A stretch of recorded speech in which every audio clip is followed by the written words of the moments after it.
بسم اللہ الرحمن الرحیم۔ صرف 5 منٹ کا مدرسہ قرآن و حدیث کی روشنی میں۔ نمبر 1، اسلامی تاریخ۔ حضرت ہارون علیہ السلام۔ حضرت ہارون علیہ السلام حضرت موسیٰ علیہ السلام کے حقیقی بھائی تھے اور ان سے 3 سال بڑے تھے۔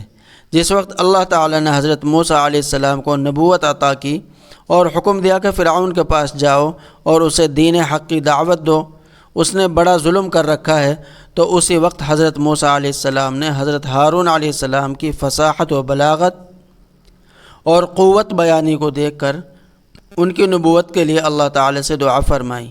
اللہ تعالی نے حضرت موسیٰ علیہ السلام کی دعا قبول فرمائی اور حضرت ہارون علیہ السلام کو بھی نبوت عطا فرمائی۔ دونوں نے فرعون کو دین کی دعوت دی اور بنی اسرائیل کو فرعون کے ظلم و ستم سے نجات دلائی۔ جب حضرت موسیٰ علیہ السلام اپنے بھائی حضرت ہارون علیہ السلام کو اپنا خلیفہ بنا کر کوہ طور پر اللہ تعالیٰ سے بات چیت کے لیے تشریف لے گئے تھے، تو بنی اسرائیل نے سامری جادوگر کے بہکاوے میں آ کر بچھڑے کی پوجا شروع کر دی۔ حضرت موسیٰ علیہ السلام جب واپس آئے تو حضرت ہارون علیہ السلام پر سخت ناراض ہوئے۔ حضرت ہارون علیہ السلام نے اپنا عذر بیان کرتے ہوئے کہا، میں نے قوم کو بہت سمجھایا مگر سمجھنے کے بجائے قوم مجھے قتل کرنے پر آمادہ ہو گئی۔ حضرت ہارون علیہ السلام شروع سے ہی حضرت موسیٰ علیہ السلام کے ساتھ مل کر بنی اسرائیل کو سیدھے راستے پر لانے کی کوشش کرتے رہے۔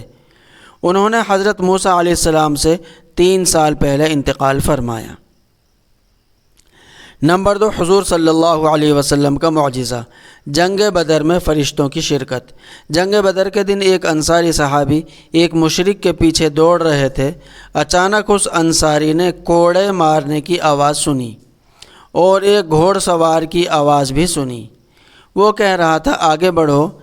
اس انصاری نے اپنے آگے دیکھا تو وہ مشرک چت پڑا ہوا تھا اور اس کی ناک اور منہ پھٹ چکے تھے۔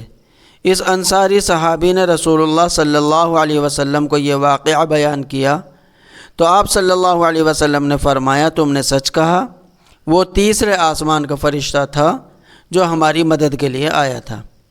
نمبر 3، ایک فرض کے بارے میں۔ 5 نمازوں کی پابندی کرنا۔ رسول اللہ صلی اللہ علیہ وسلم نے فرمایا، جو شخص 5 فرض نمازوں کو پابندی سے پڑھتا ہے وہ اللہ تعالیٰ کی عبادت سے غافل رہنے والوں میں شمار نہیں ہوتا۔ نمبر 4، ایک سنت کے بارے میں۔ کتے یا گدھے کی آواز سن کر یہ دعا پڑھے۔ رسول اللہ صلی اللہ علیہ وسلم نے فرمایا، جب تم رات میں کتوں کی آواز اور گدھے کی چیخ سنو تو اعوذ باللہ من الشیطان الرجیم پڑھ لو، اس لیے کہ یہ ان شیطانوں کو دیکھتے ہیں جنہیں تم نہیں دیکھ سکتے۔ نمبر 5، ایک اہم عمل کی فضیلت۔ ایک غلام آزاد کرنے کے برابر ثواب۔ رسول اللہ صلی اللہ علیہ وسلم نے فرمایا، جس نے کسی کو دودھ والی بکری یا روپے قرض دیے یا راستہ بتا دیا تو اسے ایک غلام آزاد کرنے کا ثواب ملتا ہے۔ نمبر 6، ایک گناہ کے بارے میں۔ سود خور سے جنگ کا اعلان۔ قرآن میں اللہ تعالیٰ فرماتا ہے، اگر تم سود لینے سے باز نہیں آئے تو اللہ تعالیٰ اس کے رسول کی طرف سے جنگ کا اعلان سن لو۔ لہٰذا ہر مسلمان کو سود سے بچنا چاہیے۔ نمبر 7، دنیا کے بارے میں۔ نیک اعمال کے بدلے دنیا کی رونق چاہنا۔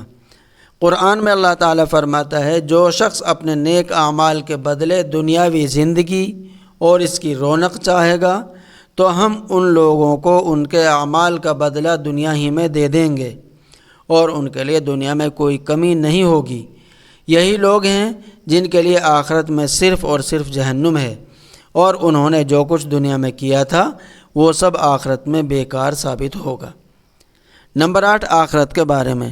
اہل جہنم کے جسم کی حالت۔ رسول اللہ صلی اللہ علیہ وسلم نے فرمایا، جہنم میں دوزخیوں کو اتنا موٹا کر دیا جائے گا کہ ان میں سے ہر ایک کافر کی ایک کان کی لو اور اس کے کندھے کے درمیان 7 سال چلنے کا فاصلہ ہوگا۔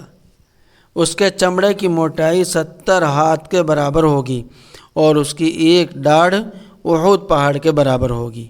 یہ اتنا موٹا صرف اس لیے کیا جائے گا کہ زیادہ سے زیادہ جہنم کا عذاب کا مزہ چکھ سکے۔ نمبر 9، طب نبوی سے علاج، سر اور پیر کے درد کا علاج۔ رسول اللہ صلی اللہ علیہ وسلم سے جب کوئی سر میں درد کی شکایت کرتا تو آپ صلی اللہ علیہ وسلم فرماتے کہ تم پچھنے لگاؤ، اور جب کوئی پاؤں کے درد کی شکایت کرتا تو فرماتے کہ تم مہندی لگاؤ۔